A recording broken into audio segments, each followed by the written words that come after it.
এবার হাজারো কণ্ঠে গীতা পাঠের আয়োজন করা হলো গোবরডাঙ্গায়। সনাতনী শক্তি হলো গীতা, ধর্ম রক্ষা করে গীতা, একতা ঐক্যতা স্থাপন করে গীতা। তাই সমাজ সচেতনতার বিশেষ অঙ্গ হিসেবে গীতা পাঠের প্রয়োজনীয়তা বর্তমান দিনে দাঁড়িয়ে আশু কর্তব্য। সনাতনী মন্ত্র উচ্চারণের মাধ্যমে বিশ্ব শান্তি আসবে, সকলকে অপরের জন্য ভাবতে হবে। বাংলাদেশের বর্তমান উদ্বেগজনক পরিস্থিতি ও বিশ্ব শান্তির কথা মাথায় রেখে বৃন্দাবন ধামে সনাতনী প্রভুদের অন্যতম হিরণময় গোস্বামীর আহ্বানে উত্তর ২৪ পরগনা জেলার গোবরডাঙ্গা কালীবাড়ির বিধান স্মৃতি প্রাঙ্গণে হাজারো কণ্ঠে গীতা পাঠের আয়োজন করা হয়েছিল। বৈদিক মন্ত্র উচ্চারণের মাধ্যমে প্রায় ৩ শতাধিক মানুষের উপস্থিতিতে বৃহস্পতিবার সকালে গীতা পাঠ করেন ভক্তরা। ডক্টর নারায়ণ চন্দ্রকর, অজয় হালদার সহ গোবরডাঙ্গার সকল সনাতনীদের ব্যবস্থাপনায় এই শাস্ত্রীয় অনুষ্ঠান এক অন্য মাত্রা পায়। প্রদীপ প্রজ্বলনের পর শ্রীমদ্ ভগবদ্ গীতার বেশ কয়েকটি খণ্ডের শ্লোকগুলি ব্যাখ্যা করা হয়। এরপরই শঙ্খধ্বনি উলুধ্বনির মধ্য দিয়ে গীতা পাঠ করেন ভক্ত সাধারণ।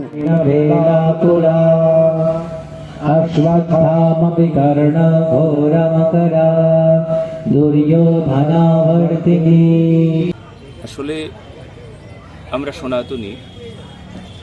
সনাতনীরা যে সনাতনী বার্তা দিতে চায় বা সনাতনীকে সাবধান করতে চায়, তার ধর্ম রক্ষায় সচেতন করতে চায়, সমাজ দেশ রাষ্ট্রের কল্যাণ বিধান করতে চায়, তো সেই বিধান করবার নিমিত্তে যে সংবিধান তা গীতা দেখবেন আপনি যে সেই গীতা প্রথম থেকে শুরু হলো অন্ধ রাজা ধৃতরাষ্ট্র। তিনি অন্ধ, তার অন্ধত্ব ঘোচানোর জন্য।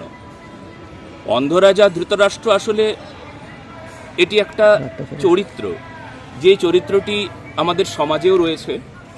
আমরা জ্ঞানান্ধ হয়ে পড়েছি, আমরা ধর্মহীন হয়ে অধর্মের সঙ্গে আমরা আপোষ করে আমরা অমন অন্ধ হয়ে উঠেছি।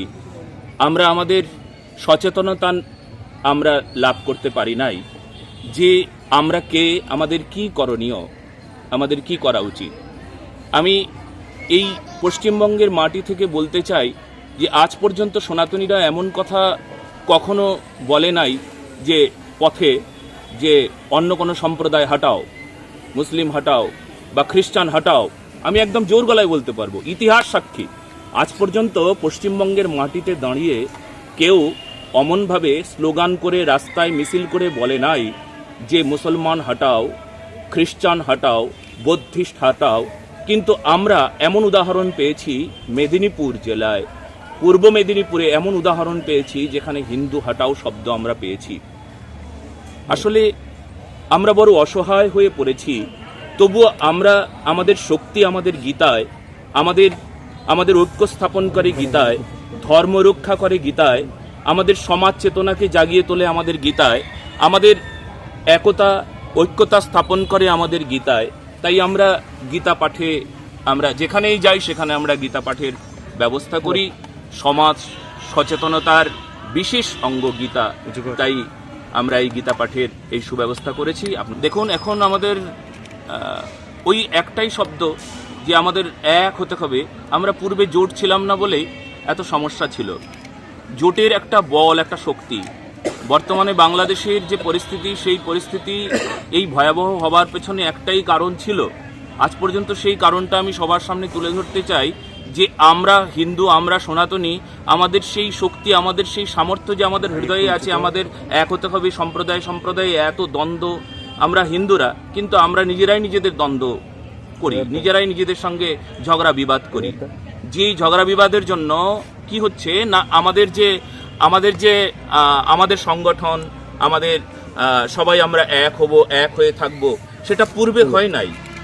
আপনি দেখবেন যে বাংলাদেশের পরিস্থিতি যখন প্রধানমন্ত্রী শেখ হাসিনা চলে গেলেন, তারপরে যে পরিস্থিতি হয়ে গিয়েছিল, সেই সময় যখন সনাতনীরা সব এক হবার জন্য চেষ্টা করলো, এই চেষ্টাটা যদি পূর্ব থেকে হতো, আজকে পশ্চিমবঙ্গ বা আজকে সারা ভারতবর্ষের সকল সনাতনীদের এইটাকে উদাহরণ রেখে সবাইকে এক হবার জন্য, সবাইকে সনাতনীরা সংঘবদ্ধ হবার জন্য, সবাই সনাতনীরা যেন বুঝতে পারে আমি সনাতনী, আমি যেন এটা আমি জানতে পারি আমি সনাতনী, আমার যেন বোধ বিচার বিবেচনা আছে।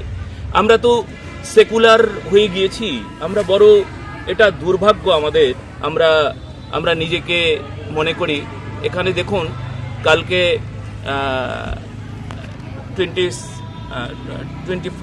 ডিসেম্বর মানে আমরা ক্রিসমাস ডে পালন করলাম, কিন্তু দেখুন রামনবমী পালন করতে হিন্দুরা কিন্তু রামনবমী পালন করতে আমরা দেখতে পাই না, কৃষ্ণ জন্মাষ্টমী পালন করতে আমরা দেখতে পাই না।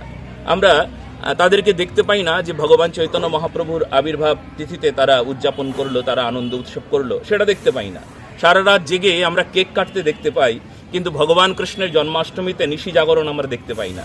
আমরা বড় এই যে সভ্যতাকে তৈরি করতে আমাদের যে কতটা সময় লাগবে, কেন পিছিয়ে গেছি? কারণ আমরা যখন দেখেছি শক, হুন, পাঠান, মোগল তারা এলো, তাদের মতন আমরা চলতে শিখেছি, মোগলদের মতন দাড়ি রাখতে শিখেছি, মোগলদের মতন টুপি পরতে আমরা শিখে গেছি, মোগলদের মতন আমরা হয়ে গিয়েছিলাম সেই সময় মোগল যুগে। কত লোক, আর ইংরেজরা এলো, ইংরেজদের মতন স্যুট কোট টাই বুট স্যুট করে আমরা তাদের মতন চলতে শিখেছি।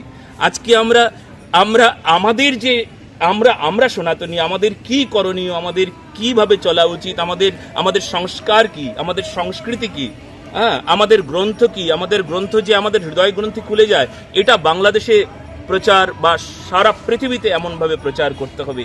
বাংলাদেশে এই প্রচারটা এতটা জোরালো ছিল না, আজকে পশ্চিমবঙ্গেও তাই জোরালো নাই। এই জন্য সনাতনীরা আমরা পিছিয়ে পড়েছি। আর পশ্চিমবঙ্গের এই অবস্থা, বাংলাদেশের যে পরিস্থিতি তা কিন্তু হতে চলেছে, যেখানে আমরা হিন্দুরা সংখ্যালঘু পশ্চিমবঙ্গে, সেখানে প্রতি মুহূর্তে নির্যাতনের ঘটনা আমার কাছে আসে, আপনাদের কাছেও নিশ্চয়ই যায়। আমরা ভারতবর্ষে দাঁড়িয়ে আমরা সনাতনীদের আমাদের কি কর্তব্য, কি করণীয়, সেটা আমাদের বুঝে নিতে হবে, আমাদের জেনে নিতে হবে, আমাদের অধিকার আমাদেরকে পেতে হবে।